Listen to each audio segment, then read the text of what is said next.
प्रत्येकाच्या गरजा वेगळ्या आहेत. शरीराच्या सुद्धा त्याला काय बरोबर. नक्की आसनांची गरज आहे. एखादा म्हणतो नाही मला प्राणायामच ठीक आहे, मला तेवढंच चालेल, ध्यान मला चालेल. म्हणजे माझ्याकडे अशा एक होत्या म्हणजे अगदी जेव्हा मी क्लास घ्यायचे सुरुवात म्हणजे माझी सुरुवात होती अगदी ती. तर त्यांना मला वाटतं त्यांना अल्सरेटिव्ह कोलायटिस होता.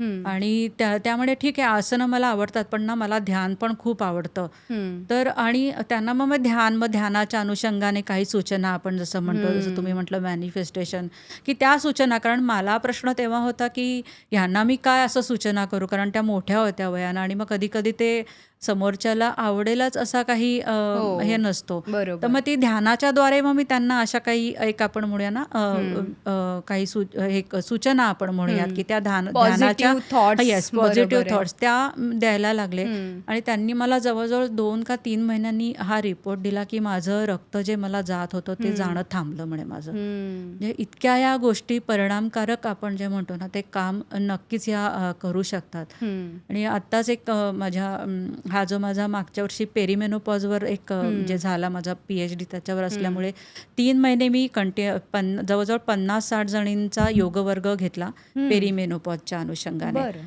तर त्याच्यामध्ये सुद्धा एकीची परत गोळी बंद झाली आणि परवाच एकीने फोन करून सांगितलं, की तिची डायबिटीजची गोळी अर्ध्यावर आली आहे. क्या बात पण है! म्हणजे त्यांचे पण एफर्ट्स आहे. म्हणजे हं. जरी तो वर्ग बंद झाल्यानंतरही ते आपण कंटिन्यू कंटिन्यू ठेवतायत. ठेवणं हे बरोबर. अत्यंत गरजेचं आहे.